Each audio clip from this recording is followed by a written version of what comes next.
Thandel movie విడుదలైంది. అయితే ఈ తండేలు మూవీలో సినీ పరిశ్రమ చెప్పిన మాటలు ఏంటంటే యథార్థ ఘటనలో కొన్ని సన్నివేశాలు మాత్రమే మత్స్యకారు సంబంధించిన సన్నివేశాలు తీసినప్పుడు కూడా రియల్ స్టోరీ తీశారు తప్ప రియల్ స్టోరీ తీయలే పని అనేది మా మత్స్యకారు లాగేది. ఎందుకంటే నవంబర్ 28, 2018 22 మంది మత్స్యకారులు శ్రీకాకుళం జిల్లా, విజయనగరం, తూర్పుగోదావరి జిల్లాలో దొరికిన మత్స్యకారులకి పాకిస్తాన్ జైల్లో బందీలుగా ఉన్న మత్స్యకారులకి ఆ యొక్క కుటుంబాలు మత్స్యకార సంఘ నాయకులకి సంప్రదించడం జరిగింది. అందులో ప్రధాన పాత్ర నేను వహించడం జరిగింది. అలాగే నాతో పాటు ప్రధాన పాత్ర మత్స్యకార సంఘ నాయకులకు ఉంది. అయితే ఈ 22 మంది బాధితులు కూడా 2018 తెలుగుదేశం పార్టీ హయాంలో చిక్కుకున్నారు. పార్టీ ప్రయత్నించినప్పుడు కూడా ఆ యొక్క తెలుగుదేశం పార్టీ విఫలమైంది. ఆ టైంలోనే ఎలక్షన్ దగ్గర పడ్డం. 2019లో మరి ప్రస్తుతం మాజీ సీఎం జగన్మోహన్ రెడ్డి గారు మత్స్యకారులు పాకిస్తాన్లో 22 మంది దొరికిపోయారు, నా దగ్గర ఇంటిమేషన్ ఉంది, వాళ్ళందరినీ నా దగ్గరకు ఒకసారి రప్పించండి అని చెప్పేసి మాకు సమాచారం ఇవ్వడం జరిగింది. సమాచారం ప్రకారం శ్రీకాకుళం జిల్లా రాజాం పాదయాత్రలో 22 మంది మత్స్యకారులకి వాళ్ళ యొక్క కుటుంబస్తులకి మత్స్యకార సంఘం నుంచి మేము జగన్ గారికి రిప్రజెంటేషన్ జరిగింది. ఆయన ఒకే మాట చెప్పారు, నేను ఇప్పుడు ప్రస్తుతం ప్రభుత్వం వచ్చినా రాకపోయినా ప్రయత్నం చేస్తాను. ఒకవేళ ప్రభుత్వం వచ్చిన తర్వాత 2 ఎంపీలని ఇచ్చి ఆర్థికంగా మీకు ఆదుకొని మీ అందరికీ ఢిల్లీకి పంపించి ఆ ఢిల్లీలో అంబాసిడర్తో మీతో మాట్లాడించి అక్కడ కూడా ప్రధానమంత్రికి నేను ఒక లేఖ రాసి ఆ యొక్క ఏదైతే 122 మందికి తీసుకొచ్చే బాధ్యత నేను తీసుకుంటానని చెప్పేసి నిండి సభలో చెప్పడం జరిగింది. ఇదే యథార్థ ఘటన. ఈ ఘటనలో 22 మంది చిక్కుకున్న పాకిస్తాన్ బాధితులకి జగన్మోహన్ రెడ్డి గారు ఎప్పుడైతే 2019లో భారీ బడ్జెట్తో సీఎం అయ్యారో మళ్ళీ మత్స్యకారులకి మాకు ఇంటిమేషన్ ఇచ్చి ఎంపీలతో ఈ కుటుంబ ఎవరైతే 22 మంది పాకిస్తాన్లో చిక్కుకున్నారో ఆ యొక్క కుటుంబ బాధితులకి మత్స్యకార సంఘానికి ఎంటర్ చేసి ఎంపీలతో ఢిల్లీ పంపించడం జరిగింది. ఢిల్లీలో అక్కడ ఉన్న అంబాసీకి కలవడం జరిగింది. అలాగే పార్లమెంట్లో ఈ 22 మందికి కోసం విజయసాయిరెడ్డి గారు క్లుప్తంగా మాట్లాడడం జరిగింది. అదందరికీ సాక్షాత్తం తెలిసిన విషయం. ఈ విషయం తెలుసుకున్న దేశవ్యాప్తంగా ఉన్న ప్రధానమంత్రులు, అంబాసీలు 22 మంది మత్స్యకారులు ఎందుకు చిక్కిపోయారనే విషయాన్ని గమనించిన ప్రభుత్వాలు ముందు అడుగులు వేసి వాళ్ళు తేవడానికి కృషి చేయడానికి ప్రయత్నించారు.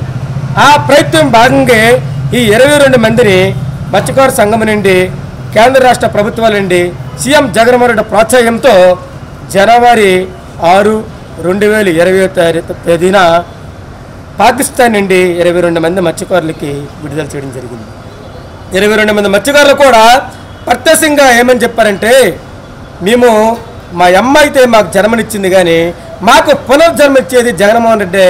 మా పుట్టినరోజు జనవరి 6, 2020 మేము ఈరోజే పుట్టామని చెప్పేసి డేటులతో సహా ఈ 22 మంది జగన్మోహన్ రెడ్డి గారికి తన ఆఫీసులో చెప్పడం జరిగింది. వచ్చి రాగానే ఆ 20 మందిని నిండి సభలో వాళ్ళందరితో సమావేశం ఏర్పాటు చేసి మత్స్యకార కష్టాలను తెలుసుకొని ఎందుకు మీరు వెళ్ళిపోతున్నారని తెలుసుకొని మేము జట్టీలు లేక మినీ జట్టీలు లేక వెళ్ళిపోతున్నామని ఈ 22 మంది బాధితులతో పాటు మత్స్యకార సంఘాలు కూడా మేమందరం కలవడం జరిగింది. అది తప్పకుండా జట్టీలు కూడా నేను వలసలు నివారించుటకు ప్రయత్నం చెప్పిన జగన్మోహన్ రెడ్డి గారు ఈ రాష్ట్రంలో 10 జట్టీలు ప్రారంభించి అందులో 6 జట్టీలు శంకుస్థాపన చేసి 4 జట్టీలు పునఃప్రారంభమైన టైంలో ఈ యాక్షన్ రావడం దురదృష్టకరమైంది. అయితే ఈ 22 మందికి కూడా ఒక్కొక్కరికి 5 లక్షలు చెప్పిన ఆర్థికంగా 1,10,00,000 రూపాయలు అందరికీ ఇవ్వడం జరిగింది. ఈ యొక్క సంఘటన ఈ తండేలు సినిమాలో ప్రధాన పాత్ర ఎవరైతే వహించారో ఈ ప్రధాన పాత్ర ఈ తండేలు సినిమాలో లేకపోవడం చాలా బాధాకర విషయం. ఎందుకంటే ఈ తండేలు సినిమాలో సన్నివేశాలు చూపించారు. వలసలు అనేది గుజరాత్ రాష్ట్రం వెళ్తారు, వెళ్ళిన తర్వాత అక్కడ 4 రోజులు ఫోన్ కాల్ కమ్యూనికేషన్ అవ్వదు. అమ్మా నాన్నకి ఫోన్ చేయాలంటే ఆ ఫోన్ కమ్యూనికేషన్ అనేది ఒక లవ్ స్టోరీ ద్వారా ఆ ఫోన్ కమ్యూనికేషన్ అనేది చేయడం జరిగింది. అసలు నిజమైన వాస్తవం ఏంటంటే ఆర్థిక పరిస్థితులు, స్థితిగతులు, కుల సాంప్రదాయాలు, కేంద్ర రాష్ట్ర ప్రభుత్వాలు చేసిన ఏవైతే ఉన్నాయి కృషి, అలాగే సీఎం జగన్మోహన్ రెడ్డి గారి గట్టిగా పట్టుకున్న 22 మత్స్యకారులకి ఆ రోజు నేను రాజాం పాదయాత్రలో మాట ఇచ్చాను. ఆ మాట ప్రకారం 22 మత్స్యకారులకి ఎలా అయినా మనం తేవాలని ఒక ఆలోచనతో జనవరి 6, 2020న ఇండియా తీసుకురావడం జరిగింది.